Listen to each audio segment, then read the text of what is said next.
Welcome back to Recruiting Thursday here on the Westmoreland Sports Network. Jack Ridenour with you all today, and we're now joined by former Penn-Trafford football player and recent Duquesne football commit, Daniel Tarabrella. Daniel, wonderful to have you join us today. Thanks so much for stopping by. First off, congratulations on the huge commitment to Duquesne. Obviously, a huge deal for you, and I'm sure everybody in your world. How does it feel to finally make this decision?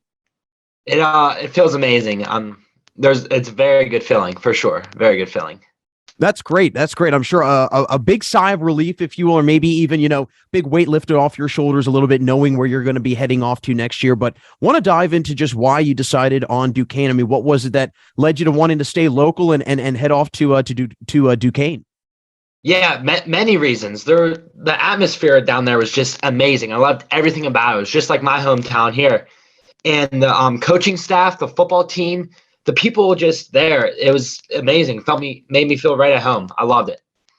Well, that's great. And I say this often, but it's important to have that feeling of being at home where you're going to be, home for the next 4 years, right? I mean, that's where you're going to be going to school and going for practice and everything else and in between. So it's important that you find that comfort in a place that you're going to be at for a while. But what are you going to play? What do you plan on majoring in there? Have you figured that out yet?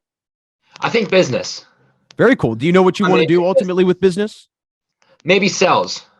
Awesome. Very cool. Very cool. I know that Duquesne, obviously, not only a great athletic school, but also great academics as well. But overall, I'm sure this recruiting process at times was probably a little chaotic, probably very stressful, especially when you mix in a pandemic in the whole process. So what was this whole recruiting process like for you from start to finish?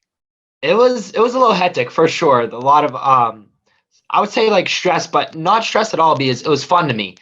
I went to different camps. I visited different schools, and it came down to Duquesne, and I loved it. It was amazing. Now, what were some other schools that you were looking at? I mean, was there any schools that you were kind of on the fence about? You were wavering back and forth? Yes, Georgetown University and St. Francis University. I was in the mix. Those were my top three: Duquesne, Georgetown, and St. Francis. Oh, very cool. Very cool. Well, obviously, three really great universities. When did the recruiting process kind of start to really take off for you? I mean, when did you start to see things roll in and the college coaches started calling a little bit more? I would say my junior playoff, during like playoffs, when I was a junior, it started rolling in and coaches started contacting me when I was still in season, wishing me good luck. And last year we won state championships, so it was great. The coaches kept like climbing and say, hey, good luck. And it was really nice. It made me feel good. And after the state championship, that's when it really started to pick up. And I started to visit different schools, go to different camps in the summertime, make my highlight tapes. And it really started to pick up all throughout my senior year too. Well, that's great. I mean, I think it's awesome that you were able to kind of, jump on that kind of the latter part of last year, especially towards the playoffs when everybody's watching you guys. Everybody's paying very close attention. You guys win the state title, and we'll get to that in a little bit. But then you carried that over into this year, and you had a great year on the football field as well. But obviously, I'm sure all this football goes back to your very first day picking up a football. When did that occur for you? I mean, when did you start playing the sport of football? Yes, I played flag football all the way up till 7th grade, and then I started to play tackle football. But a major person in my life that encouraged me to do this was my father. He was just, it was touching. He allowed me to play the sport, and he gave me tips. He gave me advice to carry on throughout my high school career, and it was all my father that made me pick football. Well, that's great. That's very cool. Now, I'm sure that he was probably very excited when you made this decision, right? Extremely excited. Very cool. Very cool. Well, I'm sure it's a moment that you and your family are definitely going to remember for a while. But another memory that I'm sure that you're going to personally remember for a while, and I'm sure your family and everybody else that was involved on this, but last year at Penn-Trafford, WPIAL champions, state champions, you guys pretty much sweep the entire award ceremony, if you will, that you could think of. What was last year like? I mean, if you were able to kind of sum it up, or if you were able to just bottle it into some sort of, maybe I mean, I'm sure it'd probably take more than a paragraph, but just overall, what was last year like for you and just being able to go through that and witness all that? It was so exciting. We had so many people support us. Our community was amazing. And to play with my brothers every single day after school and then on Friday nights and Saturday nights, go out there and for a game with my brothers. There is no better feeling at all.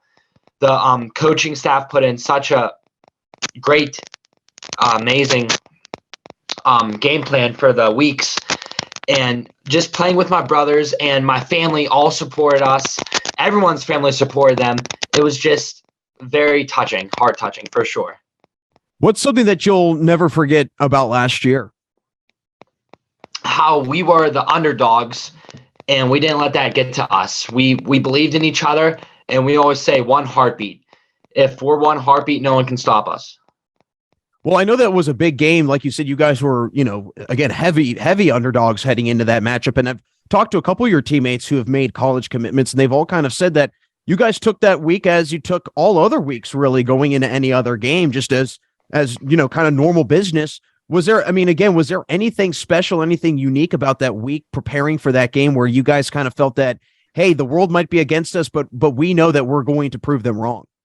Yeah, something unique that caught my eye was we were very locked in, I would say. Like, our mindsets were just on this game and this game only.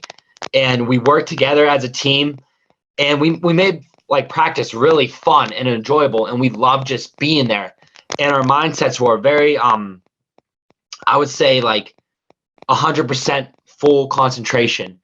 And I definitely remember that. And just the whole week, I was so excited to play that game. Well, I know that obviously a crazy game to say the least. I mean, lots of things go on. You guys ultimately win it, though. That buzzer sounds, and I'm sure just chaos ensues for you all. What were those kind of following moments after the buzzer sounded for you and for your teammates? And then also just the welcoming back party that you guys got when you returned home? Yes. When that final buzzer went down, I just couldn't stop hugging my teammates. And I looked up, and our whole community was there supporting us. And it was just so touching to see our team hold up that state championship trophy. It was like no other. Just the amount of emotions that went into that game, and after that game that our whole team emphasized, it was very heart-touching. Loved it. Well, what was it like when you guys arrived back? Because, I mean, I remember even seeing it on the news. I mean, you guys probably felt like the Beatles, right? I mean, that probably was insane. Oh, yeah. We got a police escort. I can't remember how many police cars and fire trucks were there, but so many. And we arrived at the Warrior Center, and it was like the whole town was there. It was unreal. You couldn't find a parking spot. You couldn't find a place to stand. The whole stadium was just packed with people, and it made us feel really good on top of the world. Yeah, I'm sure you guys felt like rock stars. I mean, hey, I would feel like a rock star. That's got to be such a cool experience. But I know that doesn't come without hard work, obviously. And I know that you have been known as a player that is incredibly hardworking, very driven. And I'm sure that motivation, that mentality, it's got to come from somewhere. Where do you think that comes from for you? My family, my teammates, and everyone around me. I try to surround myself with good people, and my family is a very competitive family, and I love it that way. Just the mindset of keep pushing forward. Don't let anyone take you down. Think positive and not negative. That keeps going through my mind over and over again.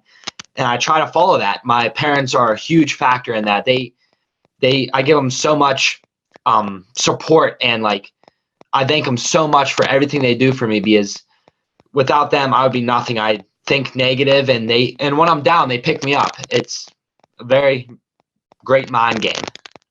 Yeah, I mean, I think it's fantastic that you've got that support system at home and always able to rally around you and give you that support that you need. But how do you plan on kind of carrying that mentality, that hard work, that dedication, that just overall passion, especially out on the football field? How do you plan on carrying that over to the college level of football?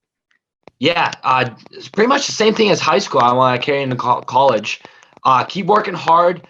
When someone tells you can't, work until you prove them wrong.